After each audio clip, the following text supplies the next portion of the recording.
Alright. One package. And that package, anime. First up, we have Horimiya. I think this is a limited edition version I got.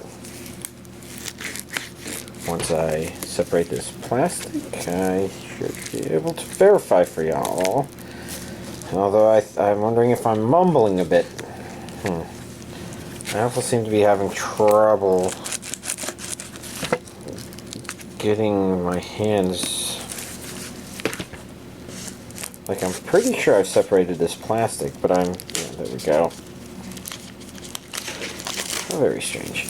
Yeah, most likely these are also being held together by a glue of some sort. Like that interesting glob. Yeah, there it is.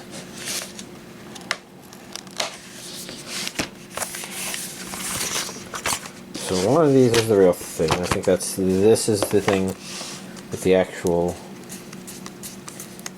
discs in it. That's the prophesized goop. And here we have limited edition is like a relationship. It's what's inside that counts. We see DVD and Blu-ray, regions A and B. It looks like we've got English dub as an option on the... Well, I was going to say on the Blu-ray side. Technically on both sides.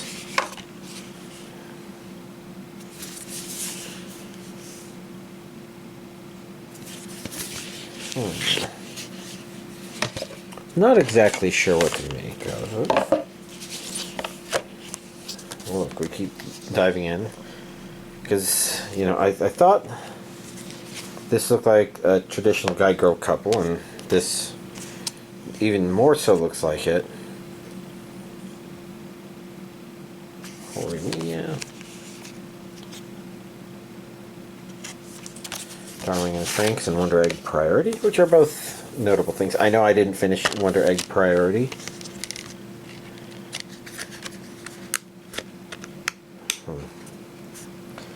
So the discs are outside of the sleeves, or rather they're not sleeves, but they're panels. I don't know. I'm blanking on what to refer to them as, but let's see. This looks like this is Blu-ray disc 1 and probably disc 2, and then this would be DVD disc 1. DVD disc 2 is actually in its thing.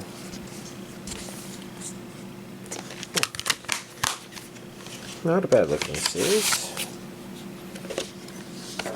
Hard to tell what to think about it from just looking at it though. This is an art book. I was wondering if this looked like a guitar, but I don't think so. I think that just happens to be its shape. There's a lot more of the art near the back, it looked like. Can this fit in there? Oh yes it can. I can hold on to it forever with that. And this, I guess this is a heart. I thought it wasn't because the shape around it didn't look very heart-like, but it is. And in here we've got some more goodies.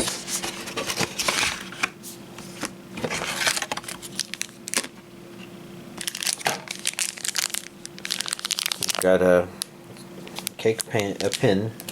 I was going to say cheesecake, but I don't think that's a cheesecake.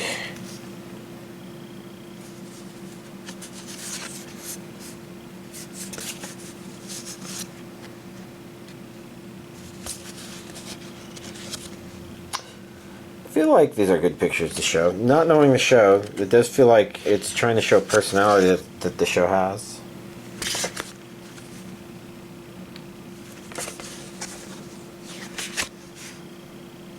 It's not the Brady Bunch either. Okay. Cool. Next up we have Girls Beyond the Wasteland. Just trying to think. I'm not sure if I have this already. I didn't think so. Looking at it now, I still don't think so. kind of reminds me of something else, but I could be mistaken. Wouldn't be the first time. They may not have their game on yet, but that's because they're still programming it. Doesn't ring a bell, so probably not. I see Japanese with English subtitles. Region A only. 12 episodes on 2 discs.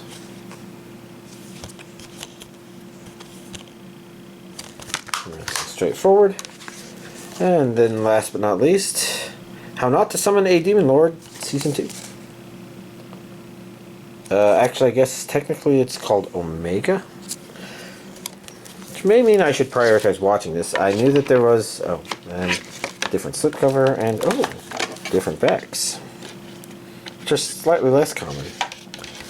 I've been aware that Season 2 has been available, but I don't know if I remember the details of Season 1 enough to watch this, so I might do it like other Season 2s I've watched recently, where I maybe jump through Season 1 stuff. But the Greek symbol Omega is supposed to be the final letter of the alphabet. This makes me wonder if this is supposed to be the final season of the series. It's possible. Season 2. I see regions A and B, and an English dub. He's still one lucky Demon Lord.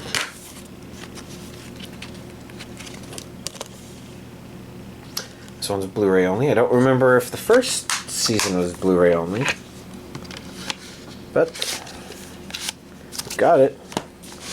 And while that's all the anime, before we continue on, I also got Nope. It's kind of a fun, simple name, but I've seen kind of how it's executed, and I thought it looked nice and creepy, even though I already know all the spoilers and stuff. But I was kind of curious. And then today I decided to, well, that's a complicated story. I went to GameStop and I picked up some Nintendo Switch Sports. And I know I've got Galgun VR, and I don't know if this is the same as one of those games or both of those games, but, you know, whatever. Galgun. It's amusing. And then I picked up an Amiibo because, you know, Skyward Sword Zelda is kind of cool. This is Zelda and her Loftwing, but kind of cool. Alright, there we go. That's this week's anime. This is all Blu-ray. No, there was some DVDs here. This is this week's anime DVD collection update. Alright, if you couldn't predict from last week, the last 2 episodes of One Piece Season 12 Voyage 2 were high priority watches because they looked like they were building that highest level story in One Piece. And they did. You know, the episode titles lived up to their name. And the most interesting thing I'd say about them is they may have actually finally gotten close to setting a potential endpoint for the series.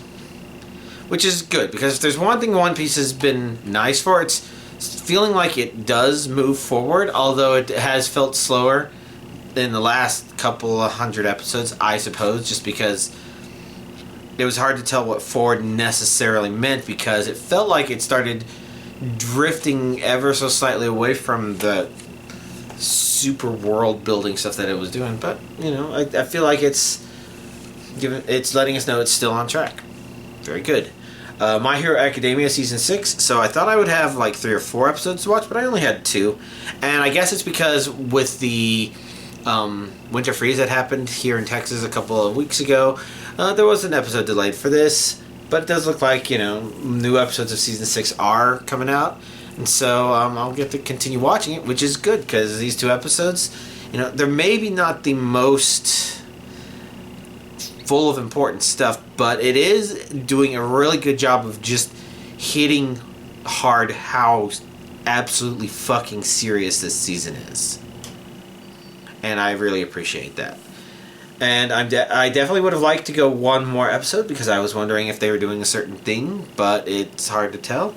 And we want to see it because important things have happened to characters here, and we definitely want to see their interactions because it's been great setup, great payoff. Muy bien. Let's see. Adventurers Who Don't Believe in Humanity Will Save the World, Episode 6. Now we're going down the list of stuff that I've watched. Maybe I should be moving this stuff to Friday. Well, sometimes this doesn't include Friday stuff. Anyways, yeah, so Adventurers Who Don't Believe in Humanity Will Save the World, Episode 6. I guess it was an okay episode.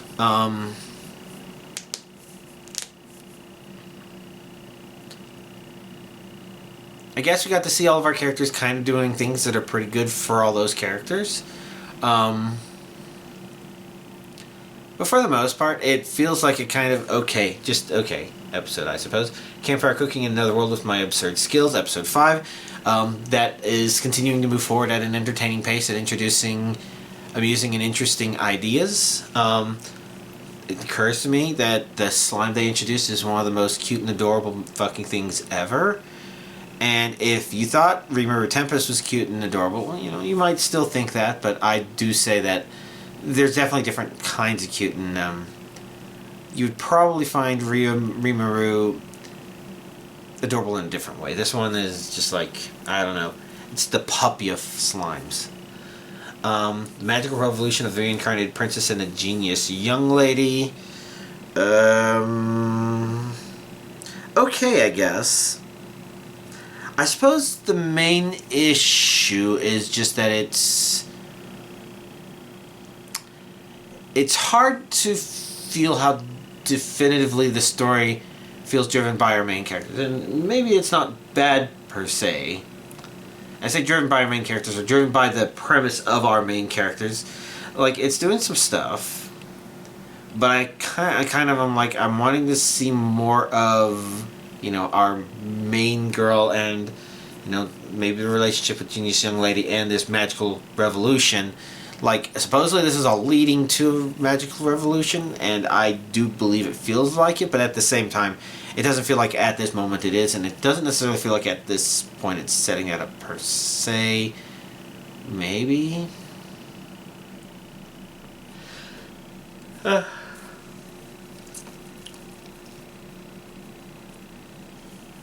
Not bad, just, I don't know. There's something about it that's like, it didn't feel like it was continuing strongly with the stuff that I'd say started it.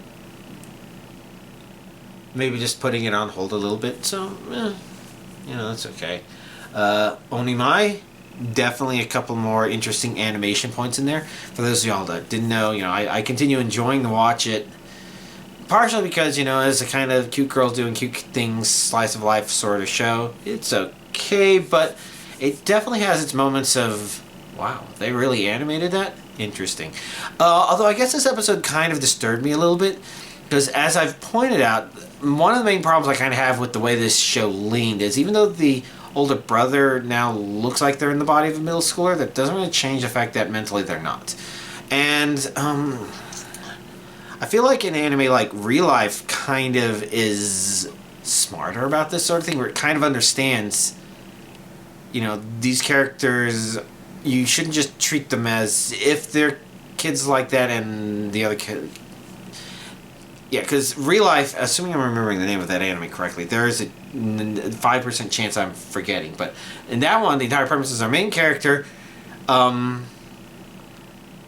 has been chosen for a rehabilitation program, and a part of that is he's been artificially aged down to go back to high school, and using his more grown-up way of doing things, I guess kind of better handle, and I'd say overall that show kind of shows how he's just a step above, and it does acknowledge some of the awkwardness of the fact that technically, even though he has the body of a high schooler, he's not actually a high schooler. And so, that show is all about playing with it, whereas this episode of Onimai is all about completely fucking forgetting about that sort of fact. And that's worries me a little bit. Like, hello, reality to anime. And this is, like, if they established that maybe the brother, I don't know, was in cryogenic sleep for 15 years. I know he's not that old, but it's like, I don't know. I think there's an element of this where they're not thinking, but at the same time, you put that aside, they're not like overtly sexualizing all these middle school girls per se. I say per se because of course they have weird angles and doing a little bit of this and a little bit of that. But I also go the other direction and acknowledge the fact that they're actually dressed, in dresses, but they're not like tight-fitting or midriff revealing or anything like that. So it's like, it looks like it may be a little warm in summer.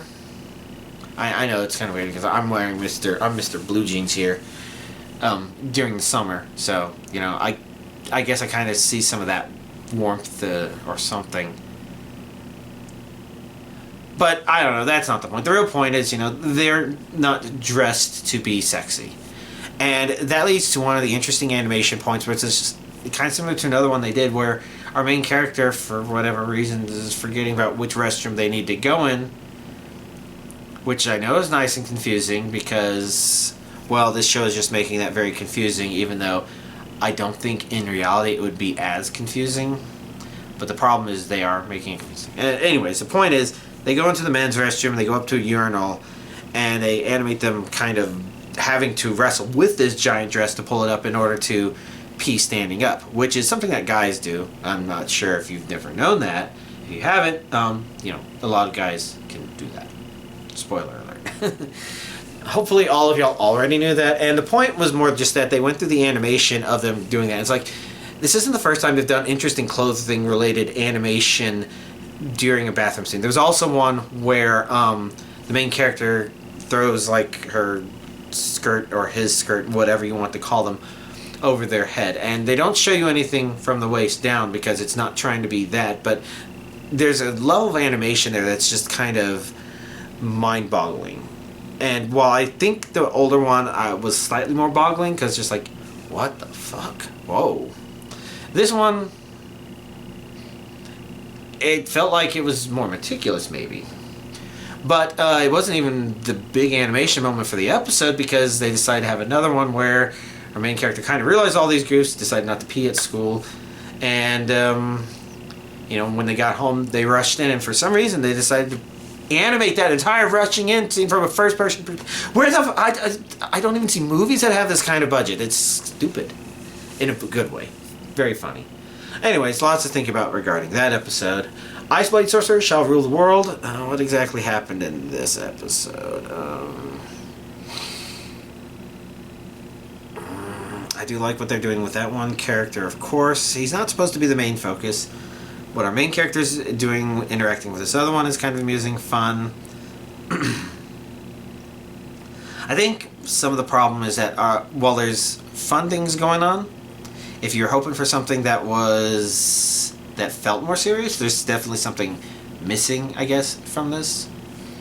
Nothing too bad, but just kind of, I don't know, it's kind of similar to the show's just kind of choosing to do things that it wants to do. And they don't necessarily make no sense, but it's like, it feels like it's just kind of going from thing to thing a little bit.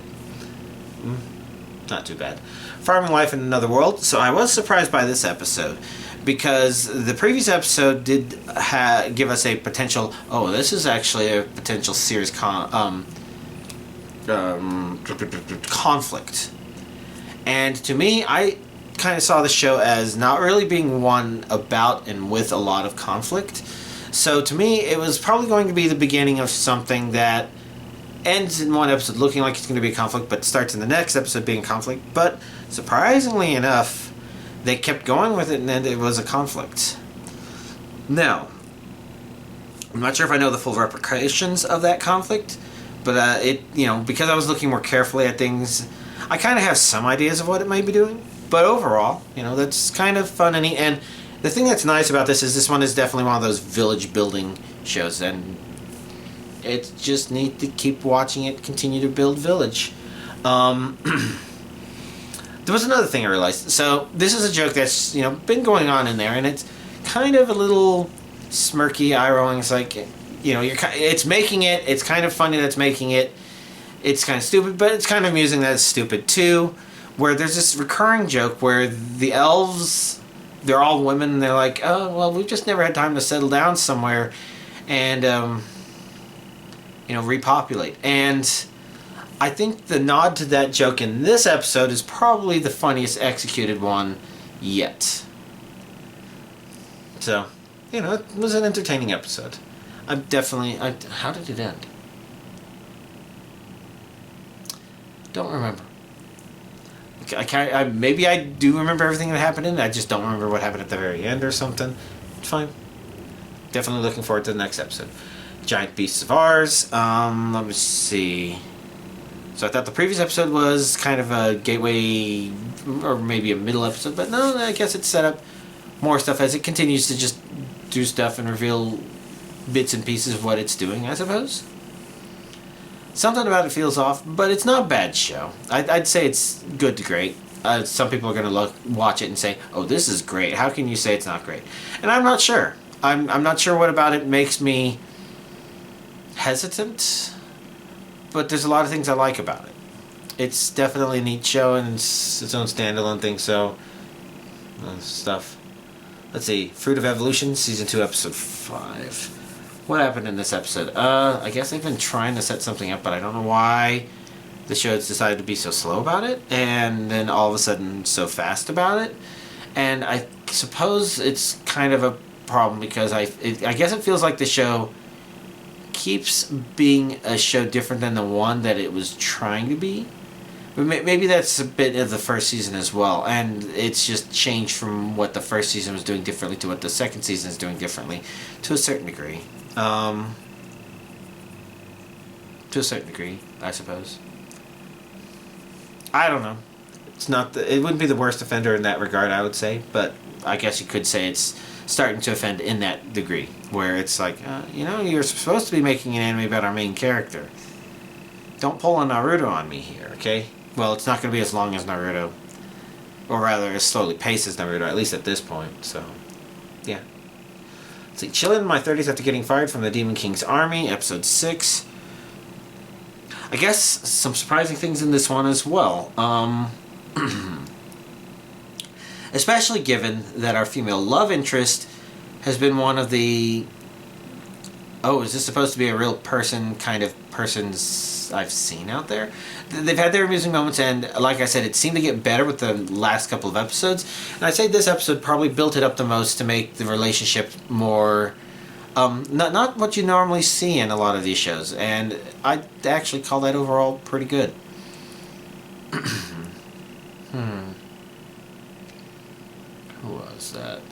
Who was that?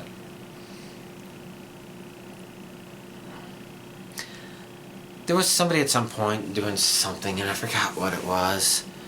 But it's okay. I'd say it's continuing to be good in the ways that it needs to be. It's doing some things that are unique to it that aren't the way a lot of these stories tend to unfold. It's also doing that thing where it's like, okay, well, if you're trying to make it where this guy was fired, then you want to make it look like that was important, yada, yada, yada. And it's doing a good job with that.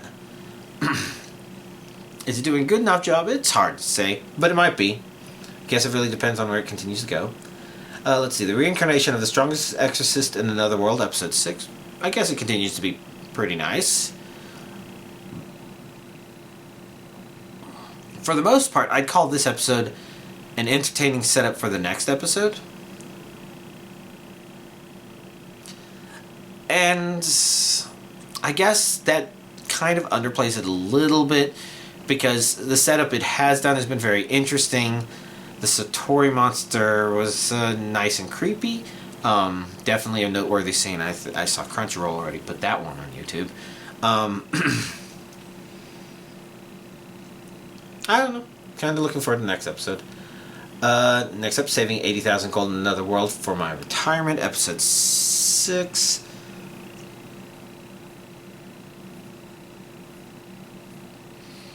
I don't know. It's hard to tell if it's going somewhere or not, because it feels like it maybe is, but it also feels like, I don't know, it's not drawing to its strengths per se. But I don't think that's anything new. I kind of already mentioned that its strengths are probably... Oh, it probably played its hand too strongly in episode 2, I would say, probably. But after that, fine. Misfit of Demon King Academy, Season 2, Episode 6. I guess interesting stuff happened. definitely some callbacks to scenes earlier in the series and in the season and stuff like that, which is pretty good. I'm surprised I actually remembered bits and pieces of some of those. Maybe I did, when I was flipping through first season stuff, maybe I did see a little bit of that. Hard to remember. Fun stuff. Handyman Saito in Another World, Episode 6. Continuing to build up serious story shit. If there's any problem I have with Episode 6, it does feel like it's stagnated a little bit. It did cover some very important stuff related to the story that it's building and doing and explaining all at the same time. But it also feels like while it moved forward, it didn't move forward as much as one episode maybe should. I think you understand some of those episodes, and sometimes those are really necessary because they build up important backside story sort of stuff. But I think you also understand what I mean. It's just like, okay, this is important setup, but it's also not the most exciting part of this anime, so can we get to the next episode? Oh wait, the episode's already over. Okay, have to wait another week. It sort of felt like one of those. Those happen. By the Grace of the Gods, Season 2, Episode 6. An okay little episode. You know, if you've enjoyed the series up to this point, I think, you know, you'd continue enjoying it for what it is. Very light on the conflict, but I guess that's not supposed to be the point of the show all the time. Most of the time. Next up, To Your Eternity. So I mentioned that I didn't see the dubbed episode last week, and I do know that was still the case because, you know, on Friday, I demonstrated to my Friday friend that, yeah, you know, it was one of those things where a dubbed episode hadn't come out. You know, he was interested in gathering information about things that had been delayed by the the winter freeze. So among that was also the notes of the My Hero Academia dub thing, because Crunchyroll officially announced that. Probably because Crunchyroll and Funimation are, you know, kind of together. But I think To Your Eternity may have actually been a mistake that they corrected today. Not today. Yesterday? No, yesterday. It's already past midnight. Sunday, because there were 2 dub episodes. So I watched Season 2 episodes 13 and 14, and I really like how it's building up, and really looking forward to seeing where it's going to go with this, because holy shit, that's good stuff. Good setup. Slow setup, but really good setup. And then, last but not least on this list of things, Reborn to Master the Blade, From Hero King to Extraordinary Squire, Episode 6. This will be the interesting episode where this had the least amount of combat action, I guess, in it. There was a little bit, but it really wasn't action like in any of the others. It was a very brief thing that I guess doesn't make you think too much more, but whatever. I'm surprised I went 5 episodes with every episode having some sort of action in it, and what they did in this one was fun. You know, not necessarily the greatest stuff in the show. We want to see the greatest stuff in the show, but everything can't be the greatest. Shows that try to do that tend to burn themselves out way too quickly. So I appreciate the fact that it isn't, but at the same time, definitely would have liked to see the next episode just to see what it was going to actually do next. But it's interesting, because while there was an action, it did deal with resolution of some conflict that had been introduced. So, you know, interesting stuff. Alright, so outside of that, video games. I've actually not been playing much Pokemon. I completely skipped the second Greninja weekend because it's just like no energy, no motivation to do anything. I think that's actually probably a sign of depression. Now, granted, I don't think it's a debilitating kind where it's like, oh, I'm going to be sad and stuff. I think it's the little one where you just don't have that motivation to do much of anything. I mean, I'm even recording this video a little late, probably because of some of that same stuff. It's almost like I just want to sit there and zone out. But, you know, as long as I'm not going into self-destructive, self-harming sort of cycles with it, I think it's okay. And I think that's how I've done it. It's just something I'm thinking about because, you know, I learned more members of my family have had to dabble with antidepressants than I would have thought. And who knows? Who knows why? Who knows why I have what they have, or why I haven't and they haven't, or, you know, all that stuff. It's a lot to think about. But, you know, for the most part, I'd say I'm okay. I mean, obviously, you know, there's not the most healthy of the health issues, you know, and that could be contributing a lot to this lack of motivation in general. Maybe it's not such bad something mentally, but it also means that I didn't play much Dead by Daylight either. The grade reset for this past month happened, and I got a total of 30,000 blood points. Now, it makes sense, because while I've played barely any Survivor, I have played a lot of Killer, but I've been very light-handed on the Killer. I've been needing the motivation to feel like even hitting people, which is bad for the Survivors, because they need to get hit, they need to get hooked so they can get unhooks and heals so they can get blood points. And that's something that motivates me to keep doing those, is the idea of reaching out and helping them. But, you know, I've got my own goals, and I'm interested in continuing to try to make progress in this DVD rift, just because there are some really neat medieval style cosmetics in there. But at the same time, if I just need to zone out for a weekend, well, I just did that. And I don't know what this weekend will be like, if I'll feel as zoning. I do know that there's some complications I have to deal with. Not like bad complications, just like this isn't the kind of weekend where I just sit around in my pajamas for 48 hours and then go and grab a hamburger and french fries. Unfortunately, that was this past weekend. This next weekend I have to do laundry, among other things. And then the weekend after, I think I have more stuff to do and figure out. Oh, good. Not that this weekend was completely without stuff, but, you know, it's not as much when you're, stuff. Oh, well, I'm a bit blabbering, I'm a bit exhausted, I'm sure I look exhausted. I should wrap this up, so y'all have a nice week. Oh, and a happy Valentine's Day.